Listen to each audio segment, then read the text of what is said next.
Comenzamos hoy a estudiar el capítulo 1 del Evangelio según San Juan.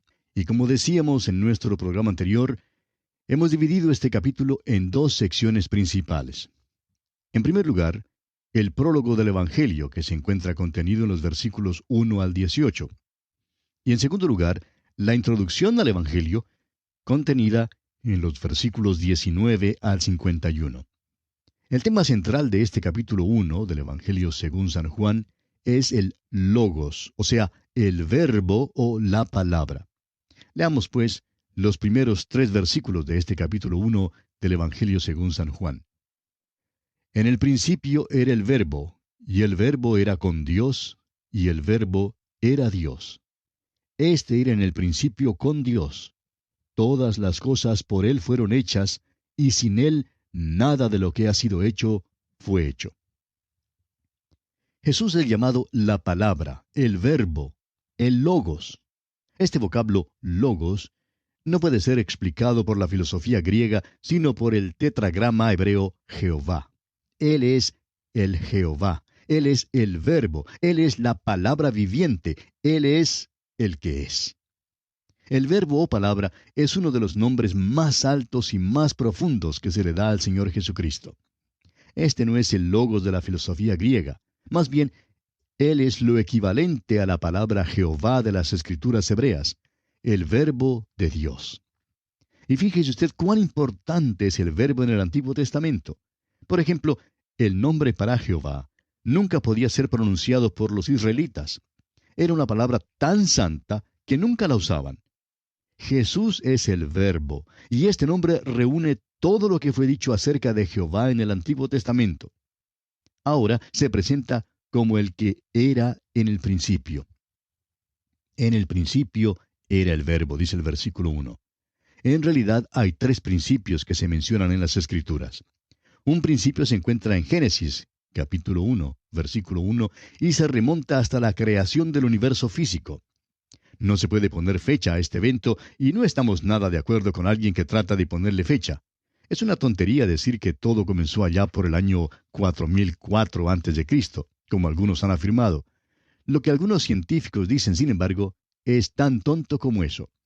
Descubren un hueso por allá en África y tratan de ponerle fecha y dicen que data de 2000 millones de años. Permítanos decirle, amigo oyente, que eso no lo sabemos de ninguna manera. Lo que nosotros creemos es que la Tierra ha estado aquí por unos, trillones o quizás quintillones de años. Ha estado aquí por mucho tiempo. Después de todo, tenemos un Dios de la eternidad. ¿Qué cree usted que Dios haya estado haciendo en el pasado? Bueno, opinamos que un gran drama ha tenido lugar en la eternidad pasada y que ni usted ni yo sabemos nada en cuanto a eso. Creemos que este universo ha estado aquí por mucho tiempo y creemos que es una presunción nuestra pensar que Dios haya esperado la aparición del hombre para crear su universo. Ahora, lo interesante es que el principio que se menciona aquí ya queda en el tiempo pasado cuando se menciona. Cuando volvemos a la creación, Él ya era.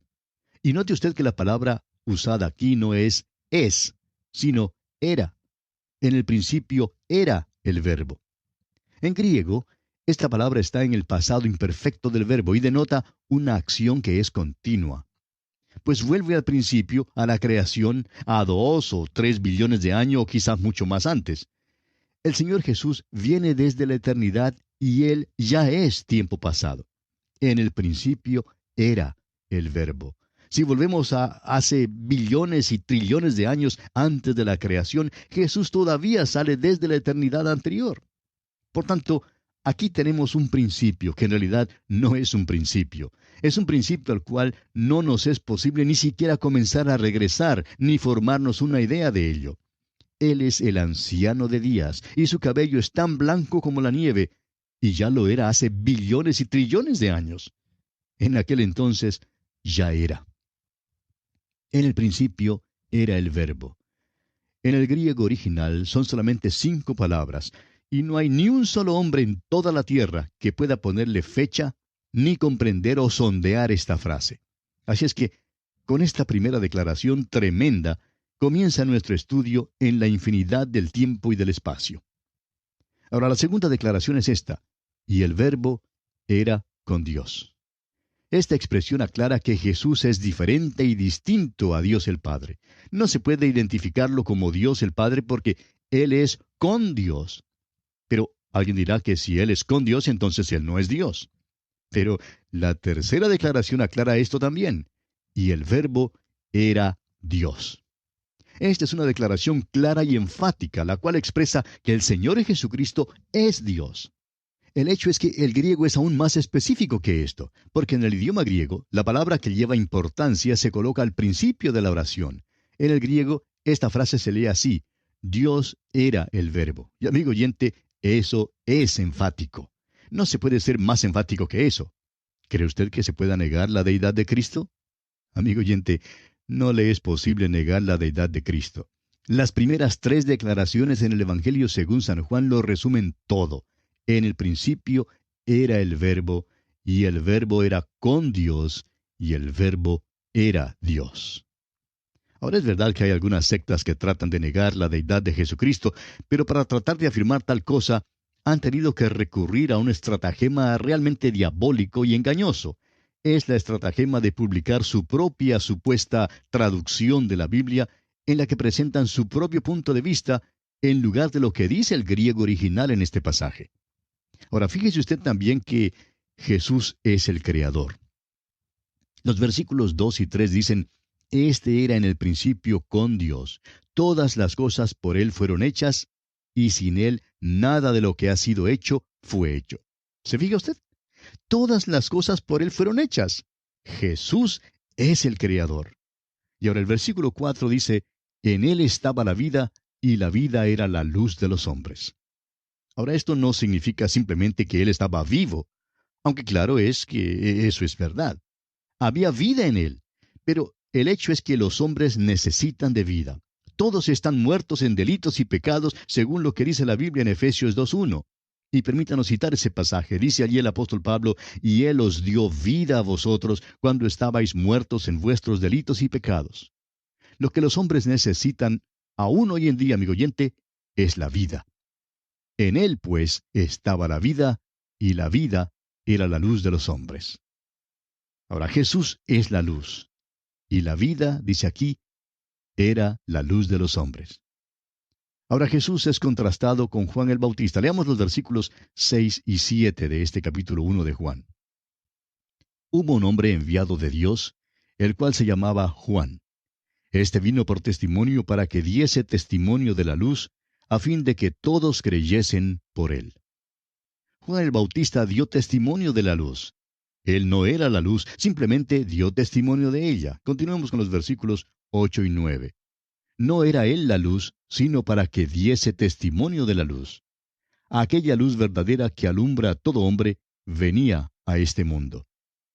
Tenemos aquí una declaración tremenda, amigo oyente, porque la luz viene de la palabra de Dios. Sin la palabra de Dios no hay luz.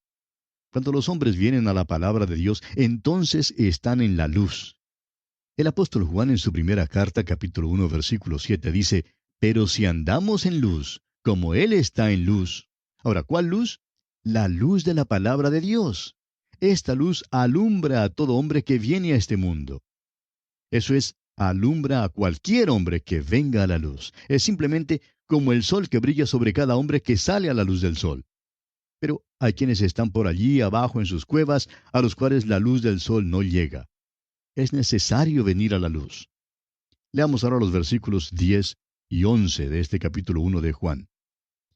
En el mundo estaba, y el mundo por él fue hecho, pero el mundo no le conoció. A lo suyo vino, y los suyos no le recibieron. Esta era la tragedia del mundo, y todavía es la tragedia del mundo hoy. El Creador bajó a esta tierra y fue hecho carne. Sin embargo, el mundo no le reconoce y le rechaza. Hay quienes limitan la declaración que leemos aquí en el versículo 11 que dice: a lo suyo vino, diciendo que significa que solo vino a la nación de Israel, a su propio pueblo. Pero nosotros creemos que abarca más, amigo oyente. Vino a su propio mundo, porque Juan acaba de hablar en cuanto al hecho de que Él hizo el mundo. Vino a su propio mundo y su mundo no le recibió. Se trata de un rechazo universal de Él. Pero fíjese lo que dice aquí en los versículos siguientes, versículos 12 y 13. Mas a todos los que le recibieron. Y nosotros damos en realidad gracias a Dios por esta palabrita todos. Todos tiene una proyección universal porque nos incluye a usted y a mí, amigo oyente. Todos los que le recibieron. Ahora, ¿qué les pasa? A todos los que le recibieron, a los que creen en su nombre, continúa el versículo, les dio potestad de ser hechos hijos de Dios. Y luego dice en el versículo 13, los cuales no son engendrados de sangre, ni de voluntad de carne, ni de voluntad de varón, sino de Dios. La frase, los cuales no son engendrados, indica que la vida solo puede venir por medio de un renacimiento. Viene a aquellos que reciben a Cristo, a los que creen en su nombre. Veamos estas frases más de cerca, los cuales no son engendrados de sangre. Esto significa que este renacimiento no es una procreación natural, los cuales no son engendrados ni de voluntad de carne. Esto significa que uno no puede llegar a ser hijo de Dios mediante sus propios esfuerzos. No se puede mediante algo que uno haga, es decir, las buenas obras. Los cuales no son engendrados ni de voluntad de varón. Significa que no es por la educación ni por el entrenamiento que uno tenga. Los cuales no son engendrados sino de Dios, significa que usted, amigo oyente, solo puede llegar a ser hijo de Dios mediante el renacimiento. Y esta es la obra directa del Espíritu de Dios. El Señor Jesús dirá allá en el capítulo 3 de este Evangelio, versículo 6, lo que es nacido de la carne, carne es, y lo que es nacido del Espíritu, Espíritu es. Es pues necesario ser nacido del Espíritu. Ya nos hemos fijado en 4 declaraciones que aparecen en los primeros 3 versículos de este prólogo. Y ahora encontramos 3 declaraciones aún más profundas en el versículo 14. Leamos este versículo 14 del primer capítulo de Juan.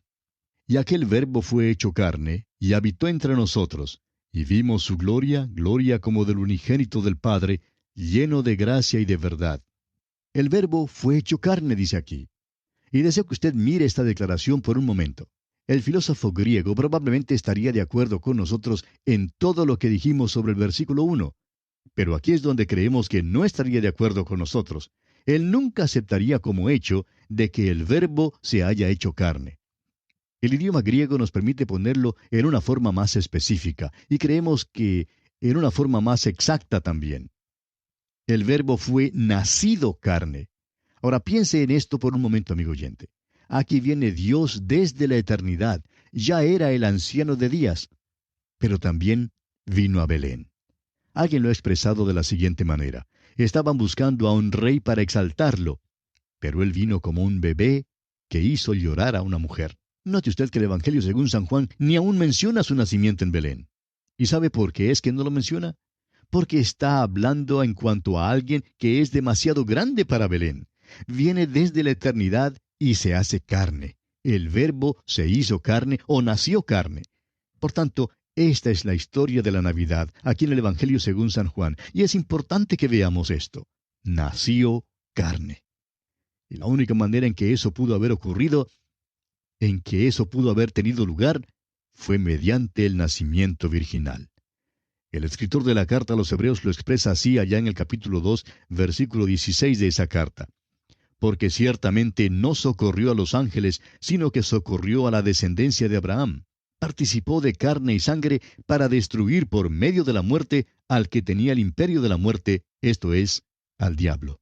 Hay quienes creen que las declaraciones en los versículos 12 y 13 que dice, los cuales no son engendrados, no se refieren solamente al renacimiento del creyente, sino también al nacimiento de Jesús mismo. Él no fue nacido de sangre, es decir, no nació de una manera humana por esfuerzos humanos. Tampoco nació de voluntad de carne, carne humana, ni de voluntad de varón, sino de Dios. Ya que el Verbo fue hecho carne, dice. Esta es la historia navideña. Fue nacido carne. El profeta Isaías dice en el capítulo 9 de su profecía, versículo 6, porque un niño nos es nacido, hijo nos es dado. Un bebé nació en Belén, pero el hijo vino desde la eternidad. El niño fue nacido, pero el hijo fue dado. Ahora, la segunda declaración, en este versículo 14 del capítulo 1 del Evangelio según San Juan, es que el Verbo habitó entre nosotros. La palabra habitó es la palabra griega skenos, que tiene el sentido de acamparse. La palabra skenos significa tienda.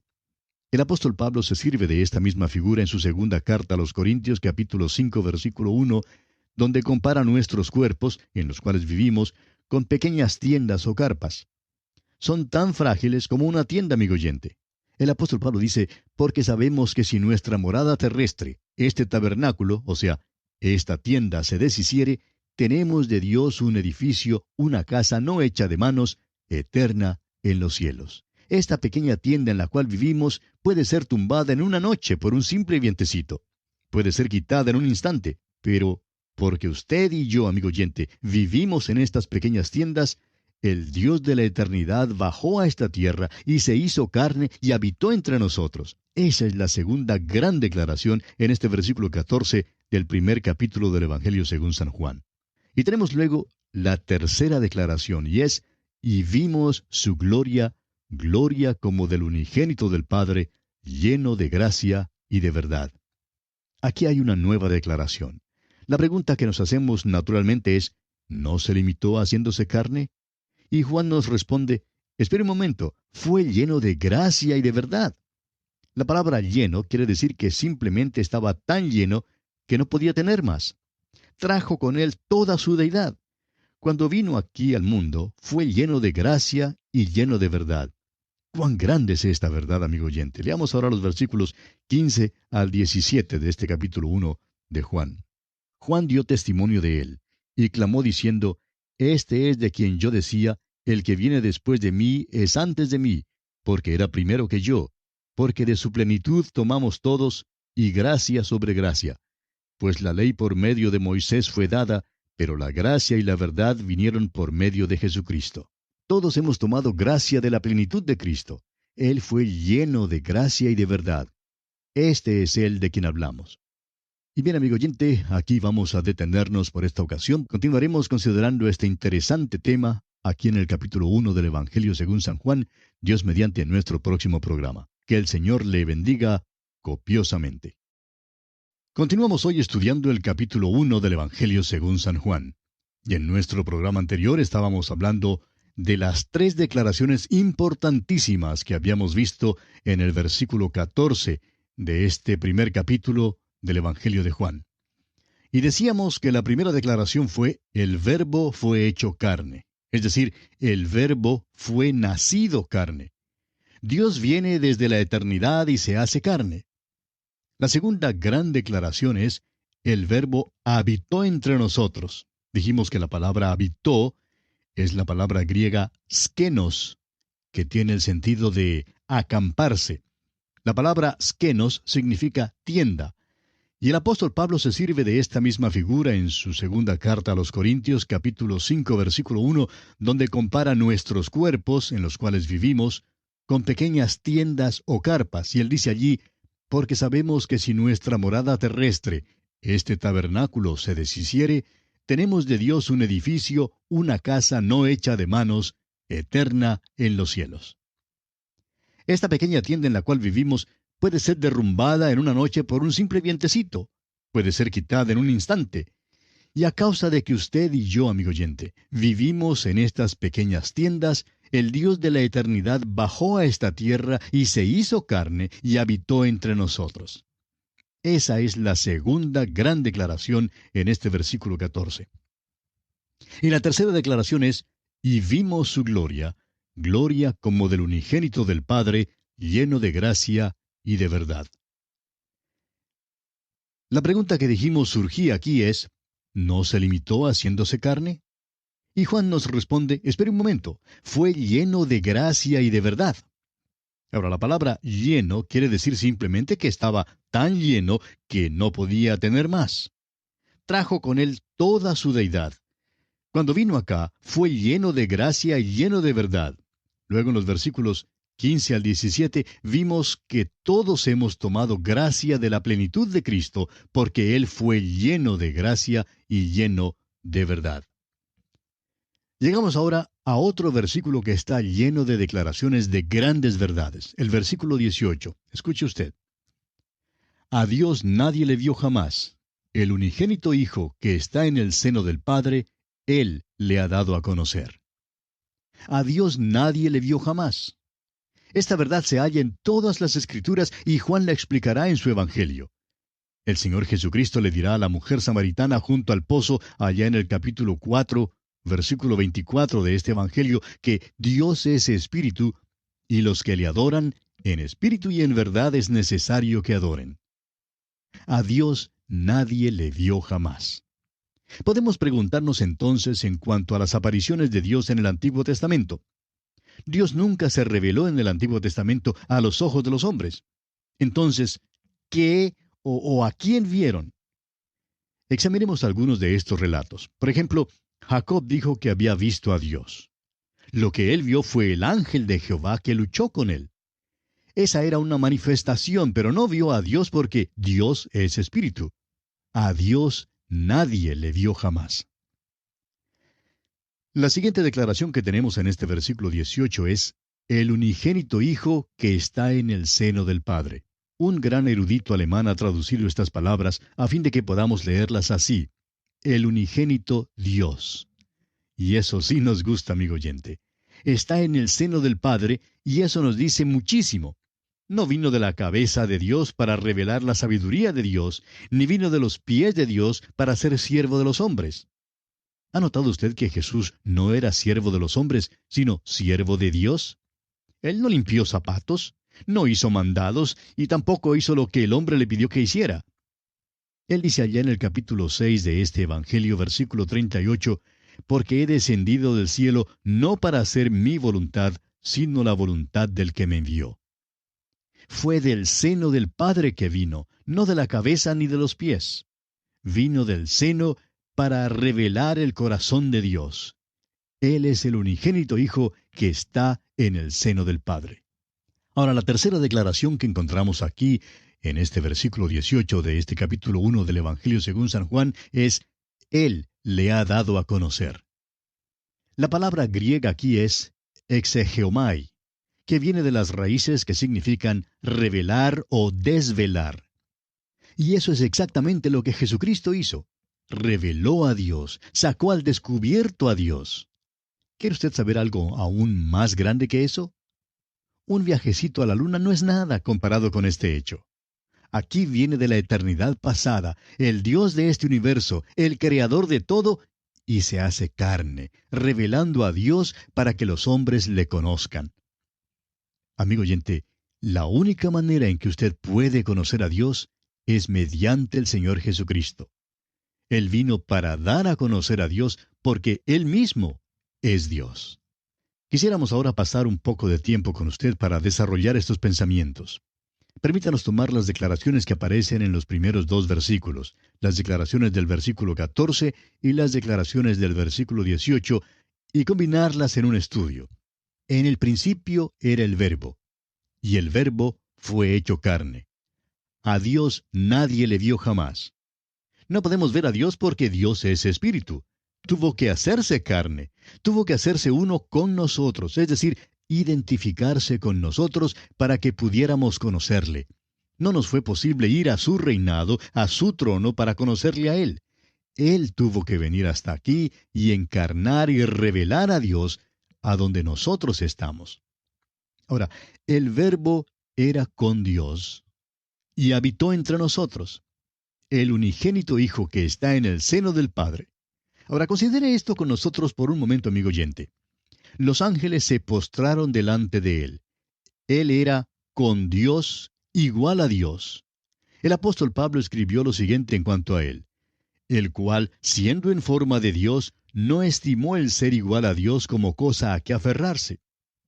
Eso significa que no estudió para llegar a ser Dios, ni tuvo que hacer ningún trabajo o esfuerzo para poder lograrlo. No se trataba de un grado o un puesto que hubiera conquistado. No trató de ser Dios, porque eternamente Él era Dios. Tampoco cambió su posición relativa a Dios cuando vino a la tierra. Por ejemplo, no le fue necesario decirle al Padre cuando vino a esta tierra, ahora vigila a Gabriel. Creo que anhela mi posición. Vigílalo mientras que yo no estoy. Porque nadie puede tomar su posición, amigo oyente. Él es Dios. Sin embargo, vino a nacer en Belén. Hubo solamente unos pocos pastores que vinieron a verle. Fue a Nazaret y se quedó escondido por 30 años en ese pueblito. El Dios de la eternidad bajó a Nazaret y trabajó en una carpintería. ¿Por qué hizo esto? Lo hizo a fin de que pudiéramos conocer a Dios, amigo oyente. La única manera en que usted jamás pueda conocer a Dios es conociendo a al unigénito Hijo que está en el seno del Padre. Él es el único que puede revelarnos a Dios. Ahora, esta declaración, el Verbo era Dios, y vimos su gloria, gloria como del unigénito del Padre, lleno de gracia y de verdad, y luego, Él le ha dado a conocer. Cuando Él estuvo aquí, en la tierra, todavía era Dios, lleno de gracia y de verdad, y dio a conocer a Dios. Él es el único, amigo oyente, que puede revelar a Dios. Es sólo por medio de Jesucristo que podemos conocer a Dios. Ahora, todavía no hemos terminado de hablar sobre estas declaraciones. Queremos que usted vea algo más. Permítanos una pregunta. ¿Cómo es que usted divide el universo? El científico que ideó el blindaje que ha protegido todas las cápsulas espaciales durante su reentrada a la atmósfera en el programa espacial norteamericano, una autoridad en cuanto al calor, dijo en cierta ocasión, ¿sabe que este universo está compuesto de solamente 3 cosas? Creo que Dios ha dejado sus huellas dactilares sobre todo. La Trinidad se encuentra en todas partes. Entonces, explicó luego, que el universo se divide en el tiempo, el espacio y la materia. Entonces seguí explicando lo que quiso decir. El universo se divide en el tiempo, el espacio y la materia. ¿Puede usted, amigo oyente, pensar en otra cosa? Es muy interesante que el tiempo, el espacio y la materia abarquen todo lo que hay en este universo como nosotros lo conocemos. El tiempo puede ser dividido en solamente 3 partes: el pasado, el presente y el futuro. ¿Puede usted pensar en otra forma? Ahora, el espacio, por ejemplo, se puede dividir en lo largo, lo ancho y lo alto. ¿Habrá acaso otra dimensión? Y en la materia tenemos la energía, el movimiento y el cambio o fenómeno. Esas son las 3 divisiones de las 3 divisiones. El universo en que vivimos es una seña de la Trinidad. Hablemos entonces por unos momentos sobre el universo. Vamos a mirar la encarnación para ver cómo es que se relaciona con nuestra observación del universo. El versículo 1 de este capítulo 1 de Juan dice, «En el principio era el Verbo, y el Verbo era con Dios». Esto se remonta hasta allá, a la eternidad pasada, y aquí tenemos tanto al tiempo como al espacio. Luego el versículo 14 nos dice, «Y aquel Verbo fue hecho carne», es decir, bajó al espacio físico. El que no estimó el ser igual a Dios como cosa a que aferrarse, descendió a la tierra, vino a Belén, a un pequeño sitio geográfico. Amigo oyente, Él sí que estuvo en órbita en el espacio. Nuestro viajecito a la luna no ha de ser ni aún comparado con el hecho de que Él vino desde la misma gloria del cielo y que vino para padecer hasta la muerte y muerte de cruz. Luego el versículo 18 nos dice, «A Dios nadie le vio jamás. El unigénito Hijo que está en el seno del Padre, Él le ha dado a conocer». Es decir, fue hecho materia, se hizo hombre, se hizo carne para que los hombres pudieran ver y conocer a Dios. Por tanto, vemos aquí el tiempo, el espacio y la materia, todos involucrados en la encarnación. En realidad, no sería posible seguir y subdividir esto aún más. Pero pasemos ahora a considerar por unos momentos el tiempo. Ya declaramos que el tiempo se divide en el pasado, el presente y el futuro. Vamos a mirarlo. El versículo 1 dice, «En el principio era el Verbo». Eso es pasado. Y aquel Verbo fue hecho carne. Eso es presente. En nuestros tiempos, en los tiempos del hombre, Él vino y se hizo carne. Luego el versículo 18 nos declara, «A Dios nadie le vio jamás. El unigénito Hijo, Él le ha dado a conocer». Y eso encierra el futuro. El apóstol Pablo dijo al final de su vida, «a fin de conocerle y el poder de su resurrección». Jesús le ha dado a conocer para que en el futuro estemos en su presencia y veamos lo maravilloso que será cuando le conozcamos. Consideremos ahora el espacio. En el principio era el Verbo. Eso es lo largo. Se extiende por la eternidad. Lo ancho es, aquel Verbo fue hecho carne y habitó entre nosotros. Y lo alto es que a Dios nadie le dio jamás. Él le ha dado a conocer. Vino desde las alturas para poner a Dios a la vista de nosotros. Y consideremos por último la materia. En el principio era el Verbo, y el Verbo era con Dios. Todas las cosas por Él fueron hechas. Tenemos aquí la energía. Él habló y este universo surgió. Luego encontramos el movimiento porque el Verbo fue hecho carne. Vino desde la gloria del cielo y descendió hasta esta tierra.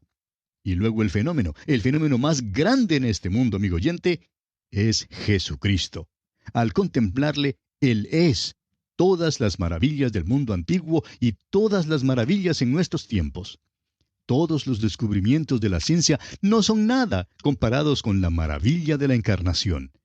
Dios se hizo carne y vino a esta tierra para darnos a conocer a Dios y para redimir a los hombres. Amigo oyente, no se puede encontrar nada que sea más grande que esto. Y así concluye el prólogo al Evangelio según San Juan. ¡Qué pasaje más importante es este, amigo oyente!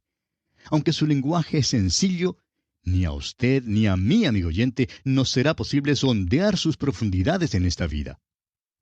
Ahora, el resto de este primer capítulo constituye lo que hemos llamado la introducción al Evangelio según San Juan. Leamos el versículo 19 de este capítulo 1 de Juan. Este es el testimonio de Juan, cuando los judíos enviaron de Jerusalén sacerdotes y levitas para que le preguntasen, ¿tú quién eres? Este es el primer incidente en la vida de Juan el Bautista mencionado por el apóstol Juan en su registro evangélico. No nos da ningún dato sobre el principio de este hombre, pero podemos enterarnos de la historia de su nacimiento leyendo el Evangelio según San Lucas. Juan dice aquí que nos dará el testimonio de Juan el Bautista, y luego nos cuenta de ciertos sacerdotes y levitas que salieron para preguntarle quién era. En esta pregunta vemos una tentación sutil, porque le ofreció a Juan una oportunidad para causar una buena impresión. Una de sus respuestas la encontramos en el capítulo 3 de este Evangelio, versículo 30, donde él dijo, es necesario que él crezca, pero que yo mengüe. ¿Qué declaración es esta? Es una declaración que todo creyente debe hacer, pero aún más importante es que cada creyente debe vivirla. Es necesario que él crezca, pero que yo mengüe. Amigo oyente, los dos no pueden ocupar el mismo lugar. O Cristo es lo principal en su vida, ocupando el primer lugar, o usted, el yo egoísta, tendrá el primer lugar. Es necesario que Él crezca, pero que yo mengüe, o bien será viceversa. Ahora, en nuestro texto encontramos la respuesta que Juan el Bautista le dio a sus interlocutores. Dice aquí en el versículo 20, confesó y no negó, sino confesó, yo no soy el Cristo. ¿Se fija usted? Ellos diestramente insinuaron que él podría ser el Mesías y que ellos tendrían una esperanza mesiánica. Pero Juan aclaró que él no era el Cristo, no era el Mesías. Estaban buscando al Mesías, pero le preguntaron al hombre que no lo era. Por tanto, si él no era el Cristo, entonces, ¿quién era él? Bueno, leamos el versículo 21. Y le preguntaron, ¿qué pues? ¿Eres tú Elías? Dijo, no soy. ¿Eres tú el profeta? Y respondió, no. Como usted ve, Juan es breve y positivo. Sus respuestas son breves y se tornan aún más breves mientras ellos continúan con sus preguntas. Si él no es el Cristo, creen entonces que, bueno, debe ser Elías. Y si no es Elías, creen que tiene que ser aquel profeta. Se refieren a un profeta como Moisés, que había sido prometido en Deuteronomio capítulo 18, versículo 15. Y Juan responde enfáticamente, no. Él tampoco es el profeta predicho allá en el libro de Deuteronomio. Leamos entonces los versículos 22 y 23 de este capítulo 1 de Juan. Le dijeron, pues ¿quién eres? Para que demos respuesta a los que nos enviaron. ¿Qué dices de ti mismo? Dijo, yo soy la voz de uno que clama en el desierto. Enderezad el camino del Señor, como dijo el profeta Isaías. Ellos insisten en que Él debe decirles quién es. No pueden volver con un informe que es simplemente un montón de negativas. Por tanto, Juan por fin se identifica. Y note usted que él dice que es una voz. Es que Cristo era el verbo. Juan era la voz. Al escuchar usted el programa hoy, amigo oyente, yo soy simplemente una voz. He tenido la oportunidad y el privilegio de conocer a varios de nuestros radioescuchas, y muchos de ellos me dicen, bueno, ahora tengo una cara para juntarla con la voz que escucho por radio. O bien dicen, muchas veces me he preguntado, ¿cómo será su fisonomía? Amigo oyente, permítame decirle que aquí yo simplemente soy una voz. Y esto era también todo lo que Juan quería decir. Tenía un gran mensaje que dar. Era un mensaje más grande que él. Y francamente, estamos satisfechos de ser simplemente una voz, porque es cierto que el mensaje que tenemos que dar es más grande que el individuo que lo da. Y eso es, creemos nosotros, una de las bellezas del ministerio radial. La personalidad no se involucra tanto. Es simplemente una voz que usted escucha. Y claro que esa voz debe declarar la gloria de Cristo. Bien, amigo oyente, continuaremos Dios mediante en nuestro próximo programa. Que Dios continúe bendiciendo su vida en todo instante.